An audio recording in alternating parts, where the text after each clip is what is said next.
दूसरे का मखोटा अपने मुंह पर लगाकर घूमता है, एक दूसरे की कॉपी कर रहे हैं, नकल कर रहे हैं, पूरे जीवन दूसरे के धर्म की चादर ओढ़कर मनुष्य जीवन जीता है। सबका स्वभाव अलग अलग है। मैंने बताया एक कंकर भी पूरी पृथ्वी पर आप घूमने जाओगे तो आपको एक जैसी नहीं मिलेगी, एक भी फूल नहीं मिलेगा, एक चेहरा नहीं मिलेगा, एक फिंगरप्रिंट नहीं मिलेगा। और खुद का साक्षात्कार करना इस दुनिया में सबसे बड़ा काम है। ये माँ बाप, भाई बहन, बेटे, घर, गाड़ी, मंदिर, क्लब, थिएटर, ये सब क्यों बना रखे हैं आपको पता? ये एकांत से बचने के लिए मनुष्य ने सारी चीजें बना रखी है, क्योंकि एकांत में मनुष्य को डर लगता है। कभी आप एकांत में बैठोगे, आप उब जाओगे, आपको जिंदगी भारी लगने लग जाएगी।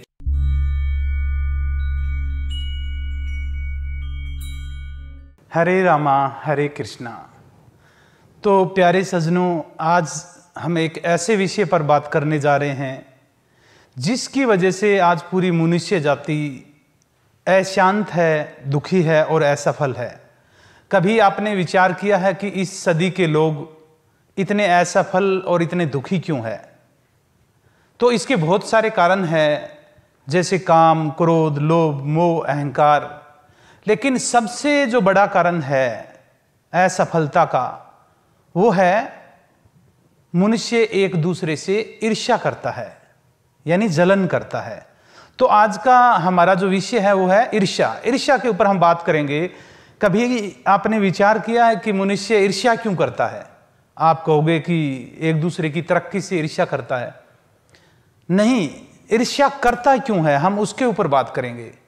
कारण क्या है कि मनुष्य एक दूसरे की तरक्की को देखकर, एक दोस्त की तरक्की को देखकर भीतर जलन करता है और ऊपर का मखोटा होता है वो दिखाता है कि मैं बड़ा खुश हूं तुम्हारी सफलता देखकर।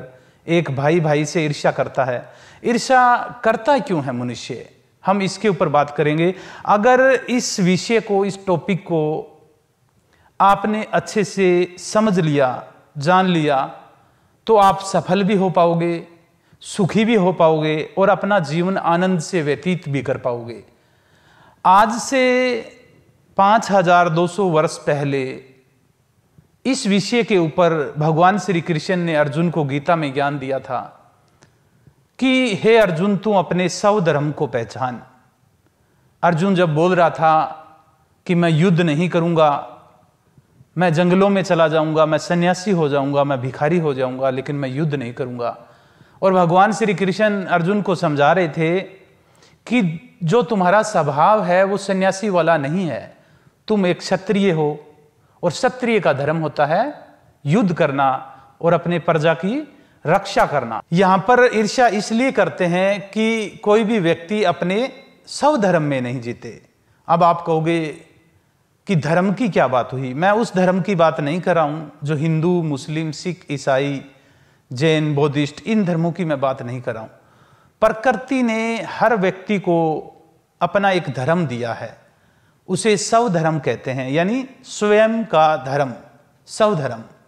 इसी पर भगवान श्री कृष्ण ने आज से 5000 वर्ष पहले चर्चा की थी। इस स्वधर्म को भगवान ने आज से 5000 वर्ष पहले बता दिया। लेकिन हमारा विज्ञान क्या है? आज कहता है कि हर व्यक्ति का अपना अपना धर्म है। कैसे? आज विज्ञान ने तरक्की की कि हमारे जो ये फिंगर है, उंगलियों के ये जो रेखाएं हैं, पूरी पृथ्वी पर संपूर्ण मानव जाति के अंदर कोई भी एक मानव ऐसा नहीं है कि जिससे दूसरे के फिंगर मिलते हो। आजकल तो वैज्ञानिकों ने ऐसी ऐसी मशीनें भी बना दी है कि आप फिंगर लगाओगे तो आपका सारा डाटा आ जाएगा। ये जो हमारी जो उंगलियों की रेखाएं हैं, ये भी किसी दूसरे व्यक्ति से नहीं मिलती। मैं आपको बता रहा हूं कि सबका अपना अपना धर्म है। एक बच्चा पैदा होता है अपने माँ बाप के डीएनए को लेकर, और अगर उनका भी अगर डीएनए चेक किया जाए तो 0.001% डीएनए अलग ही मिलेगा। यानी सबका डीएनए अलग अलग है, सबके फिंगरप्रिंट अलग अलग हैं, सबकी शक्लें अलग अलग है। यानी प्रकृति ने सबको अपना अपना स्वभाव दिया है। अपने अपने स्वभाव में जीते हुए मनुष्य परमात्मा को भी प्राप्त होते हैं और अपनी सफलता को भी प्राप्त होते हैं। और क्या करते हैं सब लोग? एक दूसरे की देखा देखी करते हैं। आज मनुष्य परेशान क्यों है? एक दूसरे की देखा देखी में आज मनुष्य परेशान है।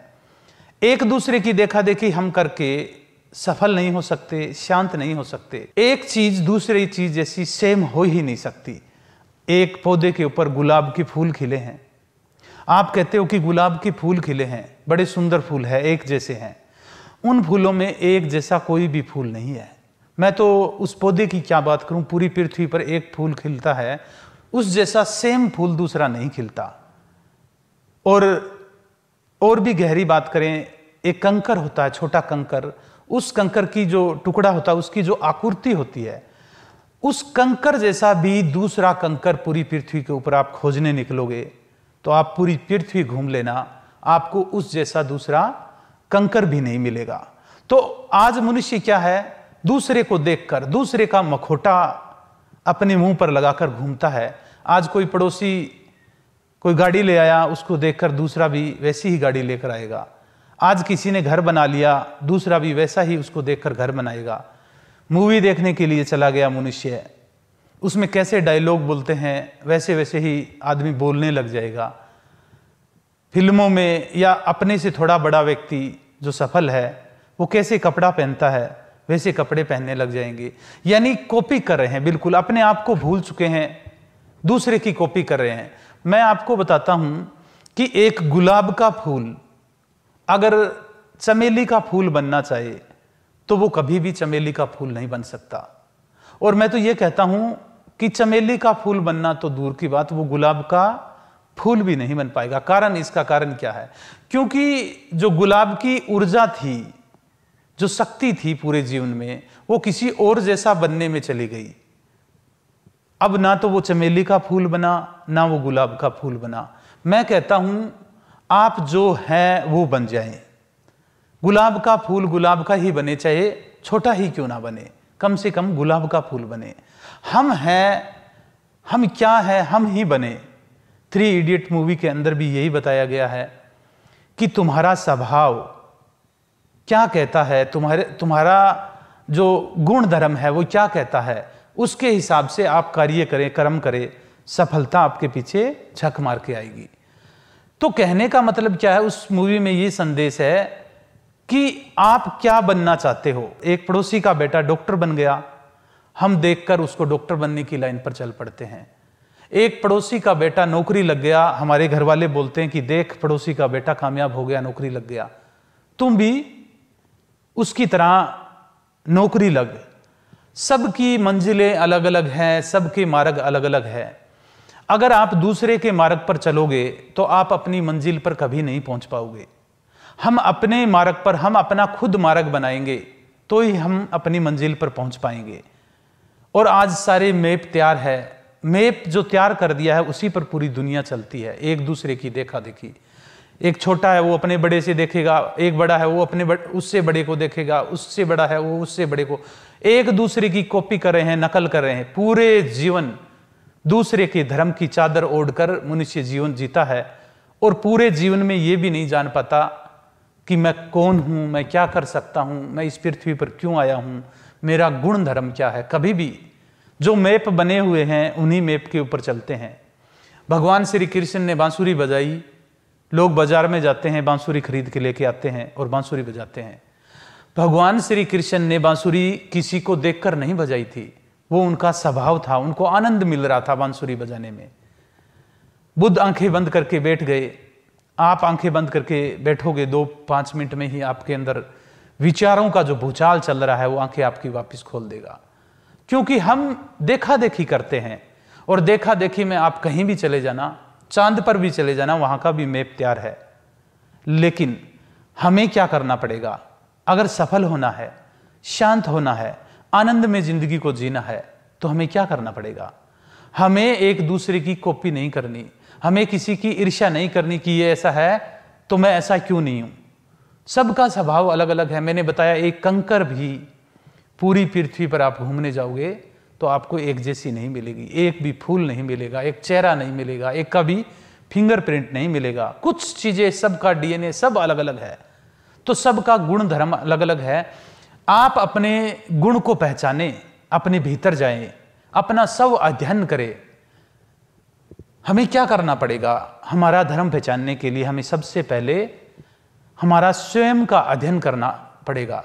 स्व अध्ययन का मतलब है स्वयं का अध्ययन। आप पूरी दुनिया का अध्ययन करते हो, सुबह पेपर पढ़ते हो और आप बोलते हो कि मैं बहुत कुछ जानता हूं, मैं रोज न्यूज़पेपर पढ़ता हूं। आप भगवत गीता पढ़ लेते हो, उनके शब्दों को कंठ कर लेते हो और कहते हो मुझे हनुमान चालीसा, मुझे भगवत गीता कंठस्थ याद है। वो शब्दों का रट्टा है, वो कंठ तक का एक रट्टा है। आप शब्दों से भगवत गीता को कभी नहीं जान पाओगे। उन शब्दों में क्या बात बोली गई है, उस भाव को आप अपने भीतर महसूस करोगे तो आपके भीतर वो ज्ञान है। अपने स्व अध्ययन पर जब तक नहीं जाओगे तब तक आप अपने धर्म को नहीं पहचान पाओगे, और अपने धर्म को नहीं पहचान पाओगे तो ऐसे ही दूसरों की देखा देखी करके एक गुलाब का फूल हमेशा चमेली का फूल बनने के लिए पूरा जीवन गवा देगा। ना वो चमेली का फूल बनेगा, ना वो गुलाब का फूल बनेगा। यानी ना तो आप पड़ोसी जैसे बनोगे, ना आप अपने जैसे बनोगे। तो इसलिए आप शांत हो जाए, एकांत में कमरे में बैठ जाए, हर रोज 23 घंटे आप कुछ भी करें, जो आपका मन करे, संसार में जैसे लोग करें आप वैसे करें। 1 घंटा आप अपने लिए निकाले, मोबाइल बंद कर दे, टीवी बंद कर दे, सारी चीजें ऑफ करके, गेट बंद करके एकांत कमरे में बैठ जाए। जब शुरू में बैठोगे तो जो आवाज जो आपके भीतर से आएगी वो नहीं सुनाई देगी, जो आपके मित्रों ने बोला है वो सुनाई देगी, बाहर का शोर आपको सुनाई देगा, आवाज से ना सही याद से सुनाई देगा। और धीरे धीरे जब आप बैठने लग जाओगे, 10 दिन 20 दिन, मैं बोलता हूं 40 दिन तक 1 घंटे स्व अध्ययन यानी अपना खुद का अध्ययन करने के लिए एकांत में बैठे। आपको बोल देते हैं पड़ोसी कि आपकी आदत बड़ी अच्छी है, ये आप मानने लग जाते हो कि मैं ऐसा हूं। लोग बोलते हैं कि आप ऐसे हो, आप ऐसे हो। आप कभी सोचते ही नहीं, कभी विचार ही नहीं करते कि रियल में क्या मैं ये जैसे मेरे को लोग बता रहे हैं ऐसा हूं या नहीं हूं। और खुद का साक्षात्कार करना इस दुनिया में सबसे बड़ा काम है। ईश्वर के भी दर्शन हो जाएंगे अगर आपने अपने आप का दर्शन कर लिया, अपने आप का साक्षात्कार कर लिया। एक बड़े से बड़ा सन्यासी भी खुद का अध्ययन करने से डरता है। जब एक सन्यासी बैठता है, अंदर अपने भीतर जानना चाहता है कि मेरे भीतर क्या क्या इच्छाएं दबी हुई है, मेरे अंदर कितना काम, क्रोध, लोभ, मोह, अहंकार है। जब वो अपने को जानने की कोशिश करता है और जब से अंदर अपनी परतें जब खुलती है तो वो डर जाता है और बोलता है नहीं नहीं नहीं, मैं ऐसा नहीं हूं। और वो फिर अध्ययन नहीं करता है खुद का। कोई भी व्यक्ति अध्ययन नहीं करता है। आप अध्ययन करें अपने आप का कि मैं कौन हूं, मैं क्या कर रहा हूं, मैं क्यों कर रहा हूं। अपने आप से सवाल करें। जब तक आपने पूरी दुनिया को जान लेना, पूरी दुनिया का ज्ञान ले लेना, बड़े से बड़े वैज्ञानिक बन जाना, जब तक आपने खुद को नहीं जाना तब तक आपने इस संसार में कुछ नहीं जाना। तो अगर आपको ईर्ष्या से दूर होना है, लोगों की जलन से दूर होना है, अगर आपको सफल होना है, अगर आपको शांति और आनंद से अपना जीवन व्यतीत करना है, तो खुद के भीतर झांके कि मेरा स्वभाव क्या है, मेरा धर्म क्या है, मेरे को जीवन में क्या करना चाहिए। चाहे आप संगीत की लय के अंदर दुनिया में चले जाए, आप संगीतज्ञ बन जाए, चाहे आप राइटर बन जाए, आप कुछ भी बने, चाहे आप चित्रकार बने, पेंटर बने, कुछ भी, कई गायक बने। ऐसा नहीं है कि सब नौकरी कर रहे हैं तो मैं भी नौकरी करूं। इस संसार के अंदर बहुत कार्य हैं और ऐसे ऐसे कार्य हैं जो लोगों ने पहली बार ही किए थे, उससे पहले कभी किसी ने नहीं किया। तो आप अपना धर्म पहचाने, स्व धर्म पहचाने। और स्व धर्म पहचानने के लिए क्या करना होता है? हमें एकांत में बैठना होता है, हमें मौन में जाना होता है। और आज हर व्यक्ति एकांत में जाने से, मौन में जाने से डरता है। आज जो यहाँ पर इस संसार में आने के बाद इस जीव ने, इस शरीर ने क्या है, ये माँ बाप, भाई बहन, बेटे, घर, गाड़ी, मंदिर, क्लब, थिएटर, ये सब क्यों बना रखे हैं आपको पता है? ये एकांत से बचने के लिए मनुष्य ने सारी चीजें बना रखी है। क्योंकि एकांत में मनुष्य को डर लगता है। कभी आप एकांत में बैठोगे तो आप बोर होने लग जाओगे, आप ऊब जाओगे, आपको जिंदगी भारी लगने लग जाएगी। क्यों? क्योंकि आपको एकांत में भय इसलिए होता है कि आपने अपने आप को कभी जाना ही नहीं। आप या तो मोबाइल देखने लग जाओगे, अकेले होंगे तो टीवी देखने लग जाओगे, अखबार पढ़ने लग जाओगे, लेकिन अपने आप से बात नहीं करोगे। मैं कहता हूं कि आप हर रोज 40 दिन 1 घंटा आप अपने लिए निकाले, और अपना खुद का अध्ययन करे, खुद का साक्षात्कार करे। और जब अंदर से भीतर से आवाज आएगी, आपके भीतर से जब आवाज आएगी कि मेरी जो डिजाइनिंग है, मेरा जो जीवन है, ये काम करने के लिए हुआ है, और फिर उस मार्ग पर चले, उस मार्ग पर चलने से आपको अपनी मंजिल यानी आपको सफलता मिलेगी। और उस कार्य को करने से वो कार्य आपके लिए, कर्म आपके लिए बनेगा ही नहीं, वो कर्म ही आपके लिए आनंद बन जाएगा। यानी आप आनंद ले रहे हो और कर्म हो रहा है। तो आप अपने स्वभाव को पहचाने, अपने स्वधर्म में जिए, लोगों की कॉपी ना करें। लोगों की कॉपी करने से, लोगों का मुखौटा ओढ़कर हम जीवन में कभी सुखी और शांत और सफल नहीं हो सकते। तो आज से आप इस वीडियो में बताई गई जो बातें हैं उन पर गहन चिंतन करें, अध्ययन करें, और अपने आप के भीतर जाएं और पहचानें कि मैं कौन हूं। और जब आप अपने भीतर जाओगे तो जो गंगोत्री से गंगा निकलती है और सागर में जाकर मिलती है, ऐसे आपके भीतर से ही, गंगोत्री से ही ज्ञान की गंगा निकलेगी और परमात्मा में जाकर मिल जाएगी। जय श्री राम। परम गुरु राधेश्याम जी से जुड़ी ऐसी ही जन कल्याणकारी वीडियो को देखने के लिए हमारे चैनल को सब्सक्राइब कीजिए, फॉलो कीजिए, लाइक कीजिए और मानव जाति के कल्याण के लिए इस वीडियो को ज्यादा से ज्यादा शेयर कीजिए।